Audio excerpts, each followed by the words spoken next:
అనగనగా ఒక మహారాజు. ఆ మహారాజుకి అంతులేని ఒక మహా సామ్రాజ్యం.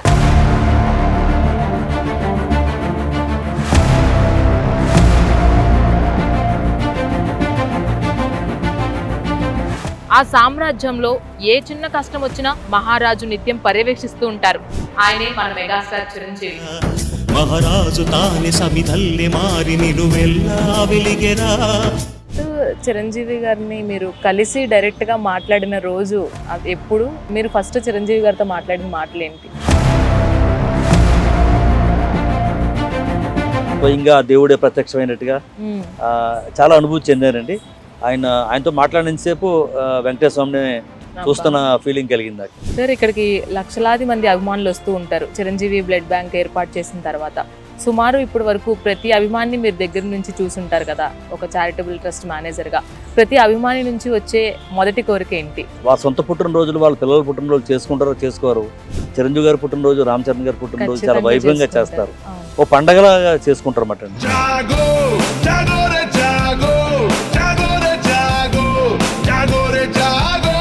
కరోనా వచ్చిన తర్వాత అందరూ కూడా ఒక్కసారిగా ఆలోచించుకోవాల్సిన పరిస్థితి వచ్చేసింది. అరే, ఏమైపోతున్నాయి మన జీవితాలని. చిరంజీవి గారు మొదటికి ముందుకొచ్చి ఆక్సిజన్ సప్లై కానీ సో ఎంతో మందికి ఆసరాగా నిలిచారు. సో ఆయన అప్పుడు కరోనా టైంలో మీకు చెప్పిన మాట ఏంటి? ప్రతిరోజు 15 నుంచి 20 మంది చనిపోతున్నారు అని ఆయనకి తెలిసిన వెంటనే 2 సిలిండర్లు కూడా దొరకలేని పరిస్థితి. ఒక గ్రామం కాదు, అన్ని గ్రామాల్లో ఇదే పరిస్థితి ఉంది, మీరు అందరినీ ఆదుకోవాలి అని. గాలి సోకితే చనిపోతాం, ముట్టుకుంటే చనిపోతాం అనే పరిస్థితి ఉన్నప్పుడు మెగా అభిమానులు అందరూ కూడా ఈ సిలిండర్ పట్టుకుని వెళ్ళి ఆ పేషెంట్ పట్టుకుని అతనికి ఆక్సిజన్ అందించే విధానం పునర్జన్మని ఇచ్చారు ఈ అభిమానులందరూ కూడా.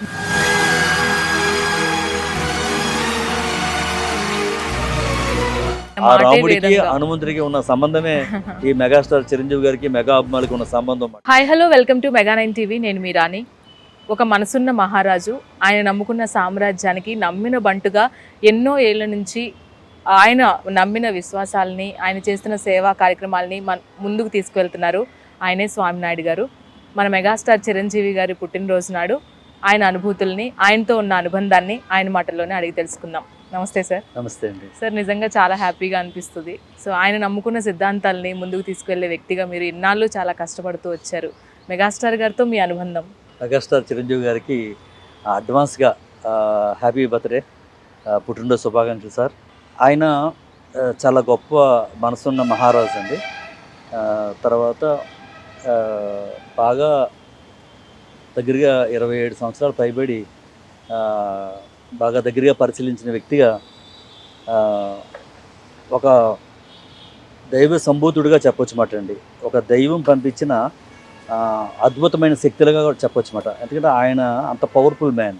ఆయన హైస్ కానీ, ఆయన ఇయర్స్ కానీ, ఆయన బాడీ కానీ, మీరు డే 1 షూటింగ్ అంటే ప్రాణం ఖరీదు సినిమా కానీ, పునాదురాళ్ళు సినిమా కానీ, దాంట్లో సాంగ్స్ కనుక మీరు ఒకసారి మీరు పెట్టుకు చూస్తే, ఇప్పుడు మన శంకర వరప్రసాద్లో ఏం డ్యాన్స్ చేశారో 6 రోజుల్లో కూడా ఇంచుమించు దగ్గరగా డ్యాన్స్ ఉంటుందండి. అంత గొప్ప వ్యక్తి ఆయన. అదేవిధంగా అలా కాలక్రమేణా తీసిన సినిమాల్లో డ్యాన్సెస్ చూస్తే అసలు అది బాడీ అయినా, అది ఎముకలు లేవా, ఏదైనా ఆ రోజుల్లో లేదు కానండి, ఇది ఏదన్నా డూప్లికేటా, ఆశ్చర్యంగా ఉంటుంది అన్నమాట అండి. ఇంకా అంటే ఇది భారతదేశంలోనే కాదు, ప్రపంచం మొత్తం మీద అద్భుతమైన డ్యాన్స్ ఇంకెవరూ చేయలేదండి. ఇంకెవరూ చేస్తారని కూడా మనం ఆశించలేము. అంటే ఇవన్నీ కూడా ఆలోచించిన తర్వాత డెఫినెట్గా ఆయన దైవ సంబుద్ధుడిగా మనం భావించాలన్నమాట అండి. ఆ విధంగా నాకు నేను చదువుకున్న రోజుల నుంచి పరిశీలించినప్పుడు ఇంత అద్భుతమైన నటిస్తూ ఉన్నారు. డ్యాన్సెస్ కానీ, ఫైట్స్ కానీ, కామెడీ కానీ, ట్రాజడీ కానీ, అసలు ఒకసారి ఇండస్ట్రీలోకి వచ్చి రూపురేఖలు మార్చేసి ఎక్కడ లేని రికార్డ్స్ సృష్టించి మొత్తం ఆ నిర్మాతల్ని, దర్శకుల్ని, సీనియర్ నటీనటులని అందరినీ కూడా అద్భుతంగా ఆశ్చర్యపరిచి ఒకసారి తన ట్రెండ్ సెట్ చేసుకున్నారు. అప్పుడు మాలాంటి ఆ రోజుల్లో యువతనంతా బాగా ఆకట్టుకుంటాం, ఆయన వైపు మళ్ళటం, దూరంగా ఉండి చూసి దగ్గరగా రావాలి, దగ్గరగా చూడాలని మద్రాసు తిరగడం కానీ, హైదరాబాదు ఆయన షిఫ్ట్ అయిన తర్వాత హైదరాబాదులో మేము ఇక్కడ స్థిరపడాలని ఆయన అని నైట్ జాబ్ చేస్తూ పగలంతా ఆయన షూటింగ్లో పాల్గొని ఆయన చూస్తూ ఎన్ని రోజులు షూటింగ్ అన్ని రోజులు కూడా ప్రతిరోజు షూటింగ్ మార్నింగ్ వెళ్ళి ఈవినింగ్ వరకు ఉండటం, ఇలాగా బాగా దగ్గర ఉండి ఆయన మనస్తత్వం చూసిన తర్వాత ఆయన చాలామందిని మధ్యలో కలుస్తున్నప్పుడు కానీ, ఎప్పుడైనా ప్రకృతి వైపరీత్యాలు సంభవించినప్పుడు ఆయన స్పందిస్తున్న తీరు కానీ, ఇవన్నీ చూసి మనం కూడా చిరంజీవి గారి పేరు మీద సేవా కార్యక్రమాలు చేయాలి అని చెప్పి ఒకసారి పరిశీలించినప్పుడు ఇతర హీరోలు కేవలం అన్నదానానికే పరిమితం అయిపోయారు. దీన్ని సమాజంలో ఇంకా ఎటువంటి కార్యక్రమాలు చేస్తే పేద ప్రజలకు చెరువుగా వెళ్తాం, లేకపోతే మన సమాజానికి కానీ మన రాష్ట్రానికి కానీ ఉపయోగపడతాం అనే ఉద్దేశంతో మొక్కలు నాటే కార్యక్రమం అడాప్ట్ చేసుకోవడం కానీ, లేకపోతే ఆ రోజుల్లో ఈ మొక్కలు నాటే కార్యక్రమం ప్రాబ్లంతో పాటు గ్రామాల్లో బస్ షెల్టర్లు లేక ఆ ఎండకి వానకి తడిచిపోయి ఆ ఇబ్బందులు పడుతున్న దృశ్యాలు చూసి నెంబర్ ఆఫ్ బస్ షెల్టర్స్ నిర్మించడం కానీ, అట్ ద సేమ్ టైం ఎవరినైనా ఇన్స్పిరేషన్గా తీసుకోవాలి, ఎవరినైనా స్ఫూర్తిగా తీసుకోవాలి అన్నప్పుడు ఆ రోజుల్లో మదర్ తెరెసా గారి లేకపోతే గాంధీ మహాత్ముడి గురించి కానీ, ఇవన్నీ కూడా ప్రతి గ్రామాల్లో విగ్రహాలు నిర్మిస్తూ వారి స్ఫూర్తిని తీసుకుని మనం ముందుకు వెళ్ళాలి అని ఇలాగా ఎన్నో సేవా కార్యక్రమాలు చేస్తున్న సమయంలో ఆయన మమ్మల్ని అందరినీ కూడా రక్తదానం నేత్రదానం చేయమని ఆయన ఒక పిలుపునివ్వటం, ఒక్కసారిగా అప్పుడు దాకా పాలాభిషేకానికి పుల్లాభిషేకానికి హౌస్ఫుల్ కలెక్షన్స్కి పరిమితమైన అభిమానులందరినీ సేవా మార్గం వైపు మళ్లించిన మొట్టమొదటి హీరో హ్యాకీ హీరోగా మనం చెప్పొచ్చండి. ఫస్ట్ చిరంజీవి గారిని మీరు కలిసి డైరెక్ట్గా మాట్లాడిన రోజు ఎప్పుడు, ఆ రోజు ఇప్పటికీ మీకు గుర్తుండే ఉంటుంది. ఆ రోజు అసలు మీరు ఫస్ట్ చిరంజీవి గారితో మాట్లాడిన మాటలు ఏంటి? అంటే దగ్గరగా క్లోజ్గా మాట్లాడిన రోజు కోనసీమలో తుఫాను వచ్చినప్పుడు అక్కడ ఎంత నష్టం జరిగింది, ముఖ్యంగా రాష్ట్రం మొత్తం మీద ఉమ్మడి రాష్ట్రంలో కోనసీమలో ఉన్న అభిమానులు కానీ, కోనసీమలో ఉన్న ప్రేమాభిమానులు కానీ ఇంకెక్కడ ఉండవన్నమాట. అంత గొప్పగా ప్రతి ఇంటిలో ప్రతి ఒక్కరూ అభిమానిస్తారు, ఒక సొంత మనిషిలాగా వాళ్ళ కుటుంబ సభ్యుల్లాగా ప్రేమిస్తూ ఉంటారు అన్నమాట. అక్కడ మొత్తం అతాకుతలం అయిపోయి కనుమరుగులు అయిపోయిన పరిస్థితి కోనసీమ. అంత పెద్ద తుఫాను వచ్చినప్పుడు అవన్నీ నేను ఆ ప్రాంత వాడిని కాబట్టి ఆయన చిరంజీవి గారికి తెలిసే విధంగా కుటుంబ సభ్యులకి ద్వారాగా వారికి తెలియజేసినప్పుడు ఆయన ఆశ్చర్యపోయి ఒకసారి నన్ను తీసుకురమ్మన్నప్పుడు నేను వెళ్ళి ప్రత్యక్షంగా కలిసినప్పుడు కళ్యాణ వెంకటేశ్వర స్వామిని చూసినట్టుగా, స్వయంగా దేవుడే ప్రత్యక్షమైనట్టుగా చాలా అనుభూతి చెందానండి. ఇంకా సాక్షాత్ నమస్కారం చేసి ఆయనతో ఏం మాట్లాడుతున్నాం తెలియదు, ఆయన ఏం అడిగారో తెలియదు. మొత్తం మీద మొట్టమొదటిది ఎప్పటికీ నేను మర్చిపోలేను. డెఫినెట్గా ఆ రోజు నేను ఆయనతో మాట్లాడినంతసేపు వెంకటేశ్వర స్వామిని చూస్తున్న ఫీలింగ్ కలిగింది నాకు. సార్, ఇక్కడికి లక్షలాది మంది అభిమానులు వస్తూ ఉంటారు చిరంజీవి బ్లడ్ బ్యాంక్ ఏర్పాటు చేసిన తర్వాత. సుమారు ఇప్పటి వరకు ప్రతి అభిమాని మీరు దగ్గర నుంచి చూసుంటారు కదా, ఒక చారిటబుల్ ట్రస్ట్ మేనేజర్గా. ప్రతి అభిమాని నుంచి వచ్చే మొదటి కోరిక ఏంటి? అయితే ఇక్కడ చిరంజీవి గారు ఎలాగైతే కారణ సంభూతుడు అన్నామో, అలాగే చిరంజీవి గారి అభిమానులకి ఒక అవినాభ సంబంధం ఉందని చాలా ప్రగాఢంగా చెప్పొచ్చు అన్నమాట అండి. ఇది కూడా భగవంతుడు సృష్టించిన సృష్టి అన్నమాట అండి. అంటే ఆయన కోసమే మమ్మల్ని పుట్టించారు, ఆయన కోసం మేము జీవిస్తున్నట్టుగా. ఎందుకంటే అటు ఆదిలాబాద్ తీసుకోండి, ఇటు అనంతపురం తీసుకోండి, అటు శ్రీకాకుళం తీసుకోండి, లేకపోతే పక్కన ఇతర రాష్ట్రాలు తీసుకోండి, అమెరికా దేశాన్ని తీసుకోండి, ఎక్కడ ఎవరిని తీసుకున్నా సరే వారింట్లో వారి సొంత పుట్టినరోజులు, వాళ్ళ పిల్లల పుట్టినరోజు చేసుకుంటారో చేసుకోరు. చిరంజీవి గారి పుట్టినరోజు, రామ్ చరణ్ గారి పుట్టినరోజు చాలా వైభవంగా చేస్తారు, ఓ పండగలాగా చేసుకుంటారు అన్నమాట అండి. అదేవిధంగా ఆయన సినిమా వచ్చిందంటే కొత్త బట్టలు కుట్టించుకోవటం, కొత్త షూస్ కొనుక్కోవటం, ఎప్పటి నుంచో దాచుకున్న డబ్బు పట్టుకెళ్ళి అక్కడ ఖర్చు పెట్టడం, ఇదంతా కూడా ఒక సృష్టిలాగా చెప్పొచ్చు, ఒక రహస్యం అన్నమాట అండి ఇది. ఆయనకి మాకు ఒక సంబంధం పూర్వజన సుకృతంలా మనం భావించవచ్చండి. సార్ మీరు చెప్పినట్లుగానే అదొక పండగ వాతావరణం ఆయన పుట్టినరోజు వస్తుందంటేనే. అసలు పుట్టినరోజు నాడు చిరంజీవి గారు ఏ విధంగా టైం స్పెండ్ చేస్తూ ఉంటారు? అంటే పూర్వకాలంలో ఎవరికి దొరికేవారు కాదు, కనిపించేవారు కాదు, చాలా బిజీగా ఉండేవారు. తర్వాత అందరికీ కనిపిస్తూ ఉండేవారు. ఎందుకంటే ఆ రోజు అన్ని ప్రాంతాల నుంచి ఆయన కోసం చూడాలని వస్తూ ఉంటారు, ఆయన కలవాలని వస్తూ ఉంటారు, అలాగ దర్శనం చేయిస్తూ ఉండేవారు. ఆ తర్వాత అది లక్షలాది మందిగా పెరిగిపోవటం, దాంతో కొద్ది రోజులు ఏదైనా పుణ్యక్షేత్రాలకు వెళ్ళటం అలాగా జరిగింది. తర్వాత ఆయన ఉన్నా లేకపోయినా కానీ అన్ని ప్రాంతాల నుంచి చిరంజీవి గారి అభిమానులు ఇక్కడ రావటం, ఆ రోజు తప్పనిసరిగా రక్తదానం చేయటం, లేకపోతే మొక్కలు నాటడం, లేకపోతే ఒక దేవుడు గుళ్ళో ఒక హోమం చేయటం ఆయన పేరు మీద, ఇలాగా ఏదో సమాజ సేవా కార్యక్రమం చేస్తూనే అన్ని చోట్ల మారుమూరు గ్రామాల్లో కూడా జరుగుతూ ఉంటాయండి. సార్, ఒక పెద్ద నమ్మకంతో మీ మీద ఒక అంతులేని నమ్మకంతో ఒక పెద్ద బాధ్యత మీకు అప్పచెప్పారు, ఈ చారిటబుల్ ట్రస్ట్ అంతా కూడా చూసుకోండి అని. అదేవిధంగా మీరు ఆ నమ్మకాన్ని నిలబెట్టుకుంటూ ఇన్ని సంవత్సరాల నుంచి కూడా ఎక్కడా కూడా స్వామినాయుడు గారు ఇది చేశారు, తప్పు చేశారు అనేది ఎక్కడా రాలేదు. ఇంత మేనేజ్ చేయడము, ఇంతమంది అభిమానుల్ని వాళ్ళకి అంతా కూడా హ్యాపీగా ఫీల్ అయ్యేలాగా చేయడము ఒక ట్రస్ట్ ద్వారా మీకు ఎలా సాధ్యమైందంటారు? ఆయన జీవితం, సినిమా జీవితం 40 years అబోవ్ అండి. 40 సంవత్సరాల సామ్రాజ్యం అయింది. చాలా గొప్ప సామ్రాజ్యం అన్నమాట. అది ఎంత పెద్ద సామ్రాజ్యం అంటే భారతరత్న దగ్గరలో ఉన్న సామ్రాజ్యం. పద్మవిభూషణ్ అయిపోయింది, భారతదేశంలో అత్యున్నతమైన రెండవది అయిపోయింది, ఇక మొదటిది దక్కబోయే అంత గొప్ప వ్యక్తి. అంటే ఈ భారతరత్న లాంటి అవార్డు 10 సంవత్సరాల క్రితమే రావాలని కోరుకునే అభిమానులు మేము.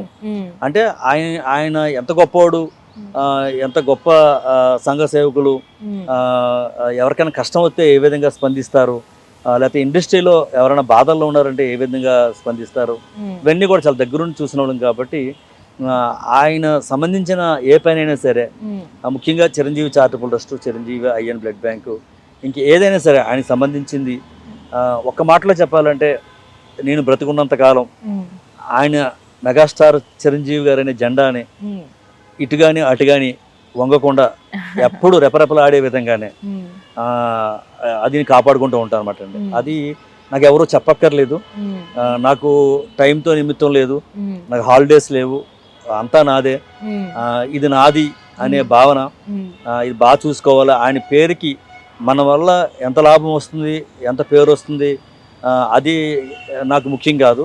నా వల్ల ఒక్కటి కూడా 1% కూడా ఆయనకు చెడు జరగకూడదు, చెడ్డ పేరు రాకూడదు.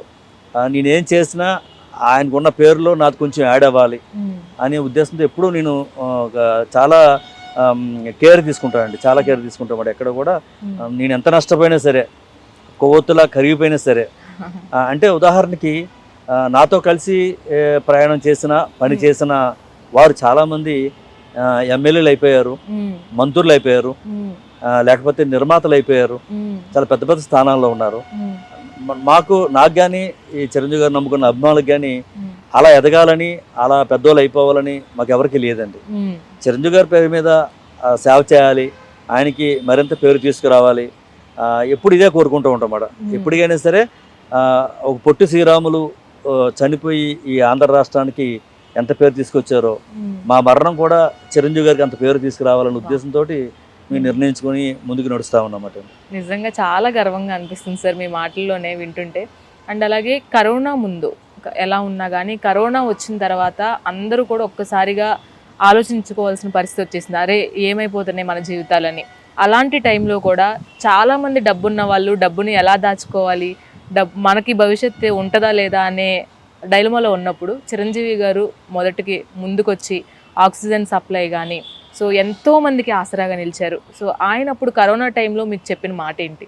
ఒక తూర్పుగోదావరి జిల్లాలో ఒక కుగ్రామం గొల్లవెల్లి అనే గ్రామంలో ఆక్సిజన్ లేక ప్రతిరోజు 15 నుంచి 20 మంది చనిపోతున్నారు అని ఆయనకి తెలిసిన వెంటనే యుద్ధ ప్రాతిపదిక మీద తెలిసిన రోజే ఒక 200 సిలిండర్లు ఆయన పూలప్ చేసి 2 సిలిండర్లు కూడా దొరకలేని పరిస్థితి, సీఎం గారు తలుచుకుంటే 2 సిలిండర్లు కూడా దొరకలేని పరిస్థితుల్లో ఆయన చాలా కష్టపడి 200 సిలిండర్లు తయారు చేసి ఒక 2 లారీలు బుక్ చేసి ఆ గ్రామానికి పంపించినప్పుడు ఆయన స్నేహితులు కానీ పెద్ద పెద్ద వారు కానీ ఒక గ్రామం కాదు అన్ని గ్రామాల్లోని ఇదే పరిస్థితి ఉంది, మీరు అందరినీ ఆదుకోవాలి అని అందరూ రిక్వెస్ట్ ప్రకారం యుద్ధ ప్రాతిపదిక మీద తెలంగాణలో 12 చిరంజీవి ఆక్సిజన్ బ్యాంకులు, ఆంధ్రాలో 20 ఆక్సిజన్ బ్యాంకులు వితిన్ 1 వీక్లో స్థాపించారండి.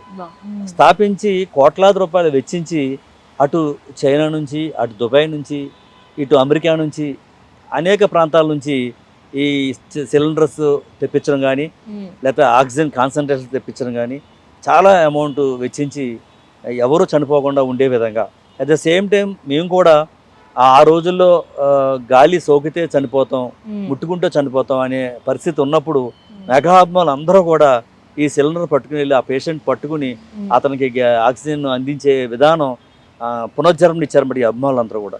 అంటే ఈ అభిమానులు కూడా అంత శక్తిమంతులు అన్నమాట అండి. ఆ రాముడికి హనుమంతుడికి ఉన్న సంబంధమే ఈ మెగాస్టార్ చిరంజీవి గారికి మెగా అభిమానులకి ఉన్న సంబంధం అన్నమాట అండి. వారు చిరంజీవి గారి ద్వారాగా అన్ని వేల మంది ప్రాణాలు కాపాడటం అది చాలా గొప్ప విషయం అన్నమాట. అది తలుచుకుంటూ ఉంటే మేమే చేసామా చిరంజీవి గారు ప్రత్యక్షమై దేవుడు ఈ ప్రజలను కాపాడారా, తెలుగు ప్రజలను కాపాడారా అనిపిస్తూ ఉంటుంది అన్నమాట అండి. అట్ ద సేమ్ టైం ఇక్కడ ఇండస్ట్రీ వరకు చూసుకుంటే సుమారు 24 క్రాఫ్ట్స్లో రిజిస్టర్ అయిన వారు 14,000 నుంచి 15,000 మంది అంతమంది ఉన్నారండి. అన్రిజిస్టర్ వేలాది మంది ఉన్నారు. మరి అన్ని కుటుంబాలని ఆయన ఆదుకునే విధంగా షూటింగ్ లేదు, 3 నెలల నుంచి షూటింగ్ లేదు, అందరూ రోడ్డున పడిపోయారు. ఆ పరిస్థితుల్లో ప్రతి ఇంటికి ఆయన కొంతమందిని బ్యాచ్ల వారిగా నిర్మించుకుని ఏం కావాలి వారికి ఆ సామాగ్రి అంతా కూడా అన్ని కుటుంబాలకి, అన్ని వేల మంది కుటుంబాలకి అప్పటికప్పుడు ఒక ఇండస్ట్రీలో సిసిసి అని ఒక ట్రస్ట్ ఏర్పాటు చేసుకుని తోటి హీరోలని కలుపుకొని చాలా గొప్ప సేవ చేశారండి. కార్మికులను ఆదుకున్న విధానం ఆ 3 నెలల్లో తర్వాత సెకండ్ టైం వచ్చినప్పుడు మొత్తం అలాగా 3 times ప్రతి ఇంటికి ఈ పంపించారన్నమాట. ఈ సరుకులన్నీ పంపించారు, వాళ్ళకి కావాల్సిన నిత్యావసర సరుకులు అన్నీ పంపించారు. At the same time vaccine కోసం కూడా చాలా కాస్ట్లీ అఫేర్ అది. 3 doses కూడా ఇండస్ట్రీ మొత్తం అందరూ కూడా ఇక్కడే చిరంజీవి చాటుపడి దొరగా అందరికి వేసి అందరు ప్రాణాలు కాపాడారు. ఇవన్నీ కూడా చాలా గొప్ప అంత ఈజీ కాదండి. ఎన్ని వేల కోట్లున్నా చేయటం చాలా కష్టం. వాళ్ళకి విశాలమైన ఉదయం కావాలి, మంచి మనసు కావాలి. చాలా మంచి మనసు ఉన్న మహారాజుగా మెగాస్టార్ చిరంజీవి గారు చెప్పొచ్చండి. సేవా కార్యక్రమాల్లో నిజంగానే ఒక మహారాజు లాంటి వారు ఆయన. దాంతో పాటుగా టాలీవుడ్ ఇండస్ట్రీ ఈరోజు ప్రపంచ ప్రఖ్యాతి కాంచిందంటే ఆయన పార్ట్ అనేది నిజంగా చాలా ఉంది. సో అప్పుడు అంటే సూపర్ హీరోస్కి దక్కిన ఘనత కూడా మెగాస్టార్ గారి ఏదైతే ఈ పర్సనాలిటీ బొమ్మ కానీ అది కూడా చేసి అమ్మడం అనేది బయట తెలుస్తుంది ఇప్పుడు కూడా. సో ఓ ప్రపంచ స్థాయికి తీసుకువెళ్ళారంటే ఆయనే. సో అది చూసినప్పుడు ఒక మెగా అభిమానిగా ఎలా అనిపిస్తూ ఉంటుంది అంటే ఈ రోజు నాటికి చిరంజీవి గారు ఒక అమెరికా కానీ ఒక లండన్ కానీ ఏ దేశం వెళ్ళినా అక్కడ అందరూ కూడా అతను నాకు ఒక సాఫ్ట్వేర్ కంపెనీ ఉంది, నాకు వేల కోట్లు ఉన్నాయి, నాకు పిల్లలు ఉన్నారు, నేను డాక్టర్ని, అవన్నీ మర్చిపోయి అక్కడ మళ్ళీ లుంగి షర్ట వేసేసుకుని డ్యాన్సులు చేయటం కానీ, ఆయనకి పూలాభిషేకం చేయటం, ఎయిర్పోర్ట్కి వెళ్ళి ఘనస్వాగతం పలకటం, కార్లతో ర్యాలీ చేయటం, మళ్ళీ అక్కడ కటౌట్లు పెట్టి పూలాభిషేకం చేయటం, ఇవన్నీ కూడా ఆయన మీద ఉన్న ప్రేమ అభిమానం ఎక్కడ తగ్గలేదండి. ఏ రాష్ట్రం వెళ్ళినా ఏ దేశం వెళ్ళినా అదే ప్రేమ, అదే ఇది. అంటే ఎంత గొప్ప వ్యక్తి అయితే అన్ని వేల మంది లక్షల మంది ఆయనకి అభిమానులు ఉంటారు, ఆయన కోట్ల మంది చెప్పాలంటే. అంటే అభిమాని లేని ఇల్లు, అభిమానం లేని ఊరు లేదని చెప్పాలండి. అన్ని చోట్ల అన్ని ప్రాంతాల్లో ఉన్నారు. ఈవెన్ మనం చాలా ఇండియన్ అంబాసీ ఆఫీస్ కానీ ఇతర కంట్రీస్కి వెళ్ళినప్పుడు ఎయిర్పోర్ట్లో కానీ ఎక్కడైనా సరే వాళ్ళు చూపించే అభిమానం అన్నమాట మెగాస్టార్ అని చెప్పి చాలా గొప్పగా మనం ఆశ్చర్యపోతాం. ముఖ్యంగా నేను బాగా తరచూ తిరుగుతూ ఉంటాను అనమాట అండి. అప్పుడు చాలా ఆయన పేరు చెప్తే మాకు ఇచ్చే గౌరవం, అభిమానం. ఇవాళ సంఘంలో మాకు ఇంత పేరు ఉందంటే కారణం ఆయనే అన్నమాట అండి. ఎక్కడికి వెళ్ళినా మాకు అన్ని పనులు చాలా ఈజీగా అయిపోతాయన్నమాట. ఆయన పేరు చెప్పగానే టక్కన లేసి నుంచి పనిచేస్తూ ఉంటారు అన్నమాట. అది చాలా గొప్ప ఆశ్చర్యంగా ఉంటుంది అన్నమాట అండి. సార్ ఇంత బిజీ లైఫ్లో కూడా చిరంజీవి గారు ఫ్యామిలీకి ఇచ్చే టైం గురించి ఈ సోషల్ మీడియా స్టార్ట్ అయిన తర్వాత, ఆయన సోషల్ మీడియా ఎంటర్ అయిన తర్వాత అబ్బా చిరంజీవికి ఎందుకే మేము అభిమానులు అవుతామని చాలామంది అనుకుంటున్నారు. అదే చిరంజీవి గారి అభిమానులందరికీ కూడా ఒక స్పెషల్ మూమెంట్ అంటే కళ్యాణ్ గారు ప్రమాణ స్వీకారం రోజు ఆ ముగ్గురిని అలా చూస్తుంటే మోదీ గారు, కళ్యాణ్ గారు, చిరంజీవి గారిని అసలు 2 కళ్ళు సరిపోలేదు. సో ఆ మూమెంట్ గురించి మీరేం చెప్తారు? అంటే చిరంజీవి గారు కుటుంబానికి ఇచ్చే ప్రాముఖ్యత అంత ఇంత కాదన్నమాట అండి. భారతదేశంలో ఏ కుటుంబం అయినా సరే చిరంజీవి గారి కుటుంబాన్ని చూసి నేర్చుకోవాలన్నమాట. ఆయన చాలా సున్నితంగా కుటుంబంలో ఉంటారన్నమాట అండి. ప్రతి చిన్న పిల్లవాడికి ఏం కావాలి, లేకపోతే ఆ అబ్బాయి స్కూల్ ఎన్ని గంటలకు వెళ్ళాలి, ఆ అబ్బాయిని స్కూల్ నుంచి ఎన్ని గంటలకు పికప్ చేసుకోవాలి, లేకపోతే వెహికల్స్లో అన్నిటిలో కూడా ఫ్యూయల్ కరెక్ట్గా ఉందా లేదా, చాలా జాగ్రత్తలు తీసుకుంటారన్నమాట. అందరికీ అన్ని కుటుంబాలకి ఆయనే పెద్దగా ఉంటూ వారికి ఏం కావాలి, ఒకవేళ వారింట్లో ఏదైనా వంటకం మంచి వంటకం జరిగినప్పుడు ఇది ఎవరెవరికి ఇష్టం అది అందరికీ అందే విధంగా, లేకపోతే ఏ పండగ వచ్చినా వారికి బట్టలు పెట్టే విధానం కానీ, వారిని గౌరవించే విధానం కానీ, లేకపోతే రాఖీ పండుగ వచ్చినప్పుడు చల్లాయిలకి ఇచ్చే గౌరవం కానీ, అంత పెద్ద పెద్ద ఇచ్చే ఎవరు ఇవ్వలేని పెద్ద పెద్ద గిఫ్ట్లు కానీ చాలా గొప్పగా చెప్పుకోవాలన్నమాట. అదేవిధంగా తల్లికి ఇచ్చే ప్రేమ, కానీ తన కన్న తల్లికి ఎంత ప్రేమ అంటే అంత ప్రేమ అన్నమాట. ఆయన దగ్గరుండి ప్రతిదీ చూసుకోవటం, అంత బిజీ షెడ్యూల్లో ఉండి అంత గొప్ప స్థాయిలో ఉండి వేరే మనుషులను పెట్టేసి అలాగా గాలికి వదిలేయకుండా స్వయంగా ప్రత్యక్షంగా ఆయనే అన్నీ చూసుకోవటం, ఆయన చూసి చాలా నేర్చుకోవాలన్నమాట అండి. ఆ కుటుంబానికి ఇచ్చే ప్రాముఖ్యత అంతా ఎంత కాదన్నమాట. అట్ ద సేమ్ టైం మీరు చెప్పినట్టుగా దేశ ప్రధానితోటి వారు కనువిందైన ఆ సమయం చాలా గొప్పది. అది ఇంకేంటంటే దేశ ప్రధానే కాదు, అటు అమెరికా ప్రధానే కాదు, ఎవరైనా సరే చిరంజీవి గారికి ఆ గౌరవం ఇస్తూ ఉంటారండి. చాలా గొప్ప గౌరవం ఇస్తూ ఉంటారన్నమాట. ఇంకా అటువంటి వ్యక్తి చాలా తక్కువ మంది అన్నమాట అండి. ప్రపంచం మొత్తం మీద చాలా తక్కువ మంది ఉన్నారు, వారిలో వీరు ఒకరు. అంటే అది దైవ సంభూతం కాబట్టి ఇంకా మనం పదే పదే చెప్పవలసిన పని లేదండి. ఆయన చాలా గొప్ప యుగ పురుషుడిగా మనం పేర్కొనవచ్చు. చిరంజీవి కొడుకు మళ్ళీ చిరంజీవి అయ్యాడనేది మొన్న మనము ప్రధాని గారు రామ్ చరణ్ గారిని అక్కడ రిసీవ్ చేసుకున్న పద్ధతి కావచ్చు, ఆయన ఇప్పుడు గ్లోబల్ స్టార్గా ఎదిగిన తీరు కావచ్చు, అందరినీ కూడా నిజంగా ఆనందం కలిగించే విషయం. రామ్ చరణ్ గారు ఎలా ఉంటారు, అలాగే వాళ్ళిద్దరి మధ్య బాండింగ్ ఎలా ఉంటుంది? రామ్ చరణ్ గారు కూడా చాలా గొప్ప వ్యక్తి అండి. అంత గోల్డెన్ స్పూన్తో పుట్టిన అంత మనిషి ఎటువంటి చెడు అలవాట్లు లేకుండా, ఎటువంటి సమయాన్ని వృధా చేయకుండా, డబ్బు వృధా చేయకుండా చాలా కష్టపడి పనిచేస్తూ ప్రతి సినిమా సక్సెస్ వైపు నడిపిస్తూ సమాజానికి ఏ విధంగా సేవ చేయాలి, కుటుంబాన్ని ఎలా చూసుకోవాలి, తండ్రికి ఎంత పేరుంది దానికి ఇంకా ఎంత పెంచాలి, ఒక్క 1.1% కూడా తగ్గకుండా ఆయన పేరు ఇంకా పెరిగే విధంగా, అట్ ద సేమ్ టైం బాబాయ్కి ఏ విధంగా సపోర్ట్ చేయాలి, ఇవన్నీ కూడా ఆయన బహిర్గతంగా ఎక్కడ కూడా కనిపించరు మీకు. చాలా గొప్పగా ఆయన టైం తీసుకుని తండ్రి గారిని తల్లిదండ్రులని ఇద్దరిని చాలా బాగా గౌరవిస్తారు. బాబాయ్ని కూడా అదే స్థాయిలో గౌరవిస్తారు. బాబాయ్ కేర్ కూడా ఆయన తీసుకున్న కేర్ కూడా ఎవరికి తెలియదు అన్నమాట అండి. చాలా గొప్పగా బాబాయ్ కోసం కేర్ తీసుకుంటారు. బాబాయ్ కోసం ఎవరెవరు ఏం మాట్లాడుతున్నారు, ఎవరెవరు ఏ విధంగా విమర్శిస్తున్నారు, ఇవన్నీ కూడా చాలా నిశ్చితంగా పరిశీలిస్తూ ఉంటారన్నమాట. ఆయన చాలా బాబాయ్ని ఎవరైనా ఏమనంటే ఊరుకోరమాట అండి, చాలా కోపం ఆయనకి. అది అందరూ కుటుంబ సభ్యులంతా ఆపుతున్నారు అనమాట అండి. ఆయన ఒకసారి బయటకు వస్తే చాలా ఇబ్బంది పడిపోతాం అందరం. అంత గొప్ప ఆవేశపరులు ఆయన. అంటే ఆవేశపరులు అంటే అంత ప్రేమ అన్నమాట అండి. చిరంజీవి గారు అన్న వాళ్ళ బాబాయ్ అన్న చాలా ప్రేమ అన్నమాట అండి. అందులోకి అనవసరంగా కామెంట్స్ అన్నమాట అండి. ఏదైనా సందర్భం ఉంటే పర్వాలేదండి, అనవసరంగా అవసరం లేని కామెంట్లు చేస్తూ ఇస్తుంటే ఎవరికైనా బాధగా ఉంటుంది. ఆ స్థాయిలో ఉన్న వాళ్ళకి చాలా బాధగా ఉంటుంది. చాలా బాగా ఆయన చాలా గొప్ప వ్యక్తిగా చెప్పొచ్చండి. ఎందుకంటే చిరంజీవి గారిని దాటేశారని అందరూ చెప్తా ఉంటే ఎంత ఆనందంగా ఉంటుంది చెప్పండి. చిరంజీవి గారి స్థాయిని ఆయన దాటేశారని ఈ మన రంగస్థలంలో చూసాం, తర్వాత ఇప్పుడు ఈ పెద్దిలో చూసాం. పెద్దిలో అయితే ఇంకా అసలు అద్భుతమైన నటన అండి. ఇంకా అది ఇంకా మళ్ళీ ఇంకొకసారి ఇంకో హీరో దగ్గర నుంచి అటువంటి నటన మనం చూడాలన్నమాట. దానికి ఎన్ని అవార్డులు వస్తాయి, ఆస్కార్ అవార్డు వస్తుందా, నేషనల్ అవార్డు వస్తుందా, అన్ని కూడా మనం త్వరలో చూడబోతామండి. చాలా గొప్ప నటన. ఆయన పేరు చాలా గొప్పగా పెంచారని చెప్పొచ్చు అన్నమాట. వాళ్ళ దేశ ప్రధాని కితాబ్ ఇచ్చారంటే మామూలు విషయం కాదు కదా.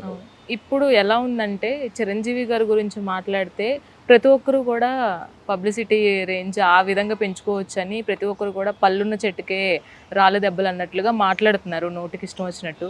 కానీ ఆయన దగ్గర నుంచి చూసిన వ్యక్తులు ఆ విమర్శల్ని నిజంగానే ఇంత చీప్ మెంటాలిటీ ఏంటి అని అనిపిస్తూ ఉంటుంది కదా. సో విమర్శల పట్ల మీరు కానీ ఎలా స్పందిస్తారు, అలాగే చిరంజీవి గారు ఆ విమర్శలను ఎలా తీసుకుంటారు? సాధారణంగా చిరంజీవి గారితో మాకు అలవాటు అయిందండి. ఆయన ఎప్పుడు కూడా విమర్శలు తీసుకోరమాట అండి, అంటే పట్టించుకోరమాట, అసలు పట్టించుకోరు. ఆయన పని ఏదో ఆయన చేసుకుంటూ వెళ్ళిపోవటం. ఆయన అందరికీ తెలియాల్సిన విషయం ఏంటంటే 24 గంటలు అంటే దేశ ప్రధాని 18 నుంచి 20 గంటలు పనిచేస్తారండి.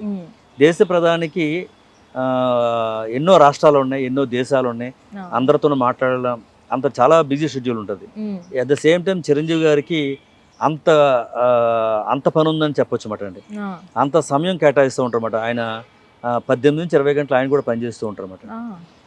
ఎంత షూటింగ్లో అలసిపోయినా సరే ఆయన కోసం ఎవరైతే రెడీగా ఉన్నారో, ఎవరైతే ఆయన అపాయింట్మెంట్ అడిగారో, మళ్ళీ రాత్రి 7 గంటల నుంచి 8 గంటల నుంచి 2-3 అవర్స్ పైనే ఆ సందర్భాన్ని బట్టి, ఆ ప్రాముఖ్యతను బట్టి అందరితో మాట్లాడుతూనే ఉంటారండి. ఆయన 5 గంటలు లేచిపోతారు, షూటింగ్ ఉంటే 4 o'clock లేచిపోతారు.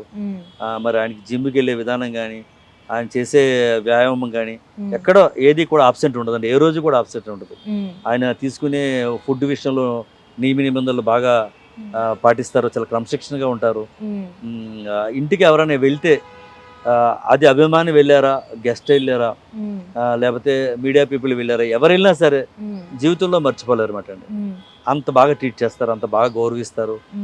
చాలా మనలో కలిసిపోయి ఒక చిన్న పిల్లవాడిలాగా మనలో కలిసిపోయి మనతో సమానంగా ఆయన ప్రవర్తించిన తీరు అందరూ ఆశ్చర్యపోతూ ఉంటారు అన్నమాట. ఎన్ఆర్ఎస్ చాలా మంది వస్తూ ఉంటారు, మేము తీసుకెళ్తూ ఉంటాం, వాళ్ళు బయటకు వచ్చి ఆశ్చర్యపోతారు, మేము చిరంజీవి గారినే కలిసామా పెద్ద వేరే వాళ్ళని ఎవరైనా కలిసామని ఆశ్చర్యపోతూ ఉంటారు. ఆయన ఏంటి, ఆయన పెద్ద సింహం కదా, ఆయన మాతో ఇలా మాట్లాడేసారు, దగ్గరగా మాట్లాడేసారు, మమ్మల్ని ముట్టుకున్నారు, ఇవన్నీ చెప్తా ఉంటే చాలా బాధ, చాలా ఆనందంగా ఉంటుంది. టైం స్పెండ్ చేసి అంటే మాకు కూడా మీడియాలో ఉన్న వాళ్ళకి కూడా పసుపు కుంకులు అందజేశారు లాస్ట్ సంక్రాంతికి. ఆయన ఇంటి నుంచి ఒక చీర, ఒక ఆడబిడ్డకి సారి ఎలా వస్తుందో అలా వచ్చింది మాకు కూడా. నిజంగా ఆయన టైం తీసుకున్నారంటేనే మాకు ఒక స్పెషల్ మూమెంట్. సో మీరు ఇంకా దగ్గరుండి చూస్తున్నారు, ఇంకెలా అనిపిస్తుందో అనిపిస్తుంది. అండ్ ఆయన ఇష్టంగా చేసే పనులు ఏంటి సార్? ఆయనకి తెలిసి ఎవరు ఆపదలో ఉన్నా ఇమీడియట్గా స్పందిస్తారండి. అసలు అది అతను ఎవరు ఏంటి ఎంత అస్సలు ఆలోచించరన్నమాట అండి.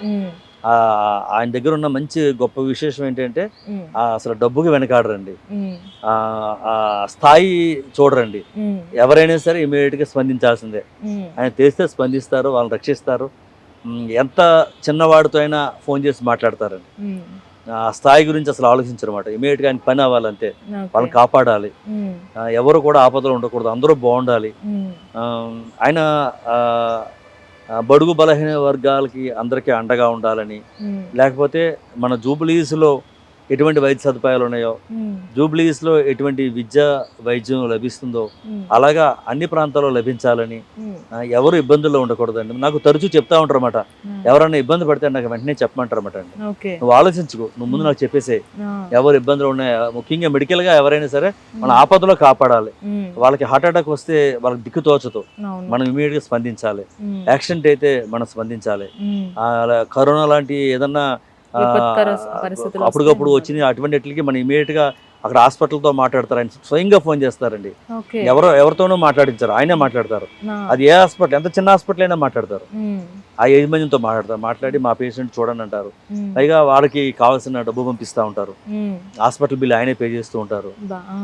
చాలా అయితే గుప్తదానాలకైతే అది లెక్కలు లేవండి. అసలు ప్రతిరోజు చేసే గుప్తదానాలు ఎవరికే తెలియవండి, అవన్నీ ఎమర్జెన్సీలో చేసిస్తూ ఉంటారు అనమాట. అదేవిధంగా ఆయన కుటుంబ సభ్యులు, అంటే ఆయనకి బంధు వర్గాలు చాలా పెద్ద కుటుంబం కదండి. ఆ బంధు వర్గాల్లోకి ఎవరికి ఆపద వచ్చినా సరే వారందరికీ కూడా చాలా పెద్ద పెద్ద బిల్లులు, హాస్పిటల్ బిల్లు పే చేయటం చాలా బాగా చూసుకుంటారండి. చాలా గొప్ప వ్యక్తి, ఇంకా మనం మాటల్లో వర్ణించలేం.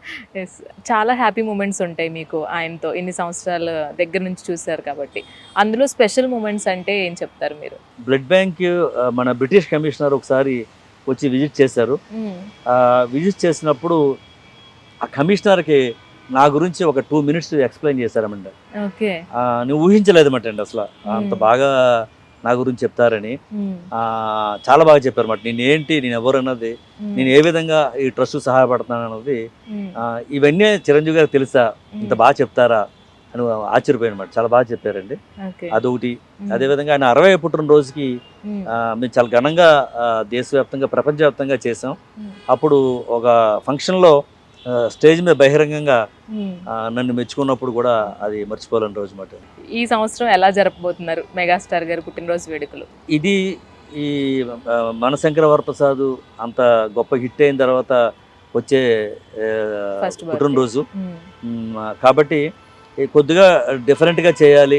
ఎప్పుడు రక్తదాన శిబిరాలు, తర్వాత మొక్కలు నాటే కార్యక్రమం, అన్నదాన కార్యక్రమం, ఉమ్, వస్త్రాల పంపిణీ కార్యక్రమం, ఇలాగే చాలా ప్రోగ్రామ్స్ ఉంటాయి. అన్నీ చేస్తూ ఉంటాం. రెగ్యులర్గా అన్ని గ్రామాల్లో జరుగుతూ ఉంటాయండి. ఉమ్, ఈసారి ఇంకా వినూత్నంగా చేయాలని చెప్పి ఆ, ఆ, చిరంజీవి కర్రసాము ట్రైనింగ్ అకాడమీ అని గుంటూరు జిల్లా పిరంగిపురంలో ఉమ్. ఈ పుట్టినరోజు సందర్భంగా ఒకటి ప్రారంభించబోతున్నమాట. ఓ, ఓకే. చిరంజీవి గారి అభిమానులందరికీ కూడా ఉమ్, కర్రసాములో శిక్షణ ఇప్పించాలని చెప్పి ఓకే. ఆశ. అంటే ఎంతో ప్రాచీన కాలంలో మన యుద్ధ సమయాల్లో వాడే ఈ కర్రసాము ఉమ్, చాలా గొప్ప కళ అన్నమాట అండి. అవును.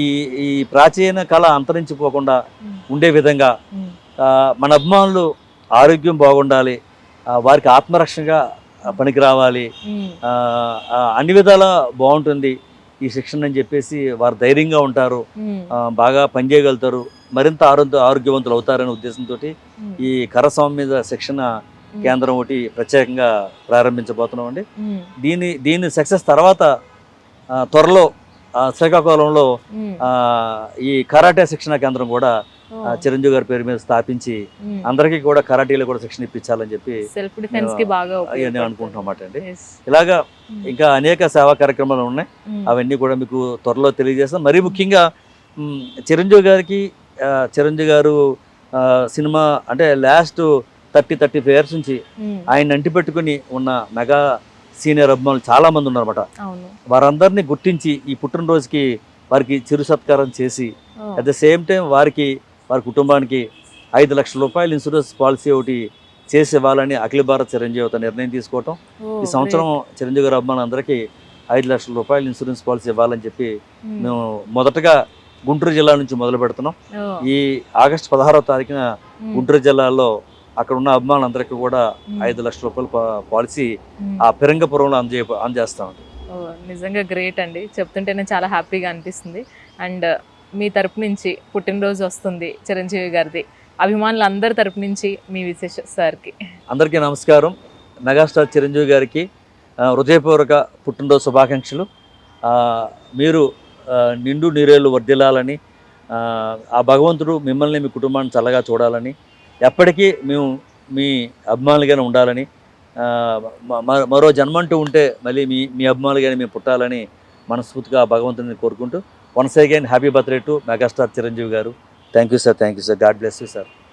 Thank you so much sir. Thank you. Thanks for your time. So చూశారు కదా, మెగాస్టార్ చిరంజీవి గారు అంటే ఒక మనసున్న మహారాజుగా మనందరికీ తెలుసు. సో ఆ మనసున్న మహారాజు గురించి ఎంత మాట్లాడుకున్నా తక్కువే. సో రోజులు కూడా సరిపోవు, టైం సరిపోదు. కానీ ఆయన చేసే సేవా కార్యక్రమాలు అనంతమనే చెప్పుకోవాలి. ఈ సంవత్సరం కూడా మరిన్ని సేవా కార్యక్రమాలతో మెగాస్టార్ చిరంజీవి గారు అలాగే అభిమాన సంఘాలు ముందుకు వెళ్తున్నాయి. వాటన్నిటికీ కూడా అధ్యక్షతన స్వామినాయుడు గారు ముందుకు తీసుకువెళ్తున్నారు. గుంటూరు జిల్లాలో మరికొన్ని సేవా కార్యక్రమాలతో మొదలు పెట్టబోతున్నారు ఈ సంవత్సరం. సో ఇలాంటి మరిన్ని పుట్టినరోజులు ఎంతో ఆనందంగా తమ కుటుంబ సభ్యులతో జరుపుకోవాలని ఆశిస్తూ మెగాస్టార్ చిరంజీవి గారికి మరొక్కసారి పుట్టినరోజు శుభాకాంక్షలు.